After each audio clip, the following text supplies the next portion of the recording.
दोस्तों, एक लड़की की उम्र लगभग 21 साल थी। वो अपने बुआ के घर शादी समारोह में गई थी। वहां पर जैसे ही वो लड़की जो होती है पहुंचती है, 3-4 अनाथ बच्चे आ जाते हैं। दोस्तों, वो इतने मैले कुचैले कपड़े पहने थे कि उसे उन गांव वाले तुरंत ही उन्हें भगा दिया करते हैं। जैसे ही वो उस घर पर पहुंचते हैं, शादी का माहौल था, वो खड़े होकर ताकने लगते। वो इतने मासूम थे कि कोई इंसान क्यों ना उस पर पिघल जाए। दोस्तों, ऐसा ही होता है। वे 21 साल की जवान लड़की जिसका नाम पूजा था, उन बच्चों को देखकर एकदम पिघल जाती है, क्योंकि वो चारों बच्चे एक साथ रह रहे थे, 2 लड़की और 2 लड़के। दोस्तों, जो भी वो मीठा वगैरह ले गई थी, फल वगैरह, एक एक करके सारा उन्हें खिला देती है। जैसे ही घर की उसकी बुआ निकलती है, उन पर एकदम पहाड़ सा टूट पड़ती है कि ये कहाँ आ गए, इन लोगों को तुमने सारे केले वगैरह खिला दिया, ये क्या। दोस्तों, जब पूजा उनकी हकीकत बात सुनती है कि आखिर ये क्यों अनाथ हैं, तो पता चलता है कि इसकी माँ जो है इन्हें छोड़कर चली गई और कोरोना काल में इसके पिता की मौत हो गई थी। दोस्तों, ये चारों अनाथ बच्चे जो होते हैं वो इतने मासूम होते हैं कि पूजा जो होती है उन्हें देखकर एकदम भावुक हो जाती है। भावुक होने के बाद उन बच्चों को वो अपनाने का फैसला ले लेती है।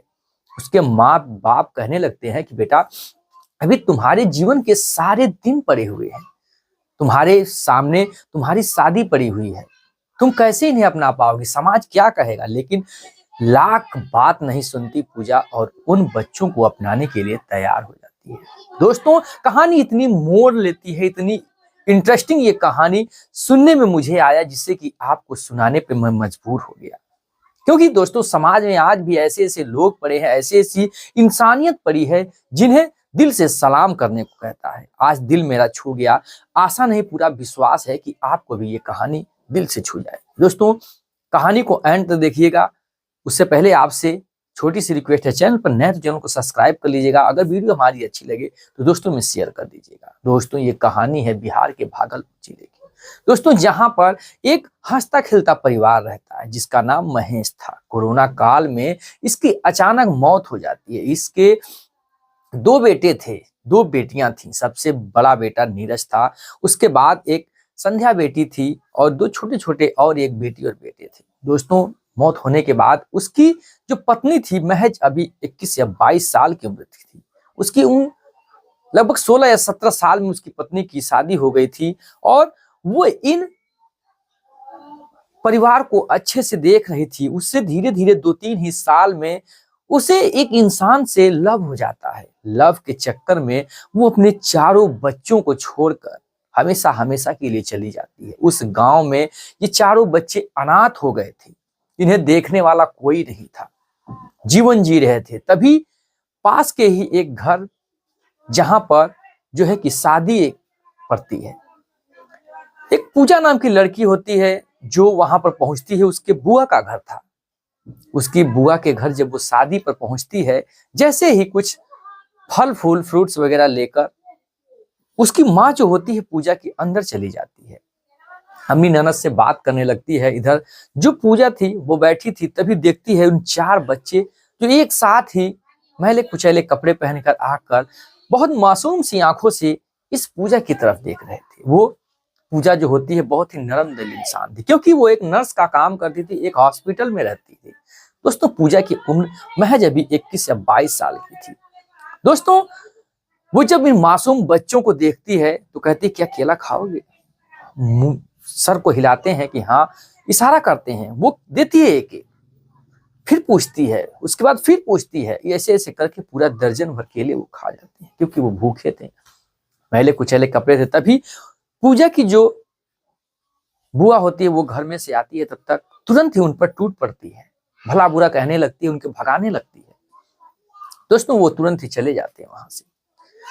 अपनी बुआ से पूजा पूछती है कि आखिर ये कौन है, इन्हें इसके साथ क्या हुआ। वो सारी सच्चाई वही बताती है। उसके पिता कैसे मरे और उसकी जो पत्नी थी, इनकी माँ थी, कैसे भाग गई। सारी कुछ गाथा जब पूजा सुनती है उसके दिल को छू जाती है कि उन लोगों तो ऐसा कर दिया, लेकिन ये मासूम बच्चे, इनका जीवन को क्या होगा, कैसे इनके जीवन गुजरेंगे।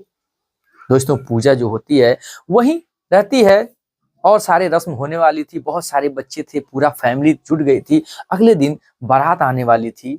मेहंदी जो थी कि दुल्हन को रखी जा रही थी। अब अचानक क्या होता है कि इसको उन लोगों बच्चों की याद आ जाती है।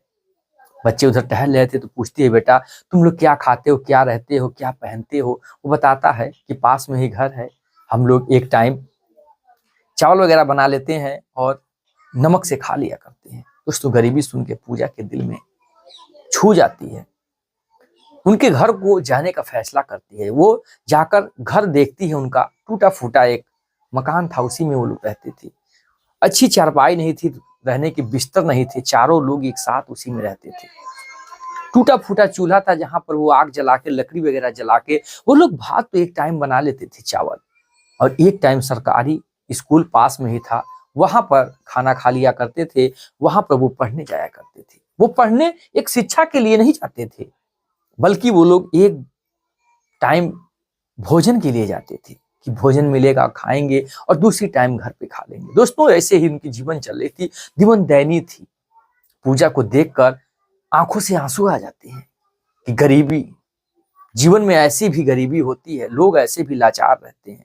दोस्तों उसके बाद पूजा देख कर आती है, शादी समारोह में कहती है कि आना जरूर। इधर मेहंदी की रस्म होने वाली थी, मेहंदी लगने लगती हाथों में, मेहंदी लगाकर टहल रही थी। तभी अचानक होता क्या है कि पूजा मेहंदी लगवाने चली जाती है। इधर बच्चे आते हैं, उन्हें भी भगा दिया जाता है। फिर वो निकल के आती है बाहर, पूछती है कि आखिर बच्चे आए थे। पता चलता है कि हाँ। वो जाकर उनके घर मिलती है तो पूछती है कि आखिर तुम लोग आए थे, क्या हुआ। बताते हैं कि हमें लोगों ने भगा दिया।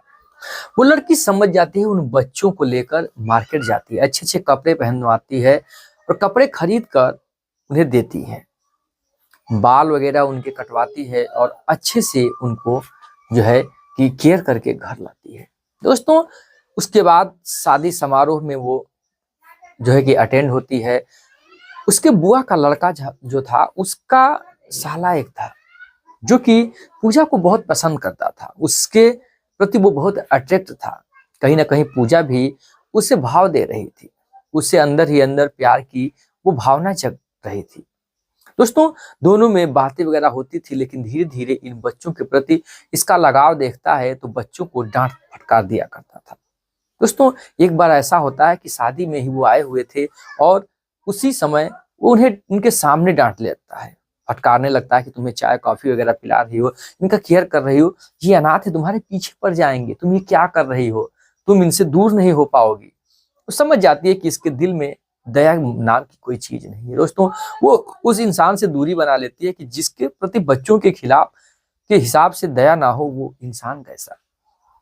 दोस्तों समय शादी बीतता है, विवाह का सिस्टम सब संपन्न हो जाता है। उसके बाद बारात चली जाती है, 1-2 दिन तक वो रहती है, उनका केयर करती है, उन्हें पूरी सब्जी वगैरह ले जाकर खिलाती है, उनके घर पर उनका बहुत केयर करती है। इन्हें भी बहुत अच्छा लग रहा था बच्चों को, जो चारों थे। एक लड़का जो था वो 10-11 साल का था, लड़की जो थी लगभग 8-9 साल, ऐसे करके सब छोटे बड़े बच्चे थे। वो बहुत ही उससे भावुक हो चुके थे। जब जाने लगती है पूजा, वो आकर लिपट कर रोने लगते हैं कि दीदी आप जा रही हो, अब हमारा क्या होगा, हम लोग कैसे जिएंगे। दोस्तों कहती है कि नहीं, मैं बार बार आके बीच में तुम लोगों का ख्याल रखूंगी, पता करूंगी, परेशान ना रहना। वो चली जाती है पूजा, अपना हॉस्पिटल में अपना ड्यूटी करने लगती है। बीच बीच में अपने बुआ के पास फोन करती, उनका हाल चाल भी लेती। धीरे धीरे समय बीत जाती है। एक दिन उसे अच्छा नहीं लग रहा था, अचानक बुआ के पास फोन करती है कि हमें उससे बात करनी है। दोस्तों उसकी बुआ भी फोन भिजवा देती है। जब बात करती है तो पता चलता है उसका जो छोटा भाई, जो लगभग 5 या 6 साल का है, वो बहुत बीमार है। वो खटिया पर पड़ा है, उठ नहीं रहा, बेहोश है, बहुत ही रोने धोने लगता है। उधर वो भी रो धो रही थी।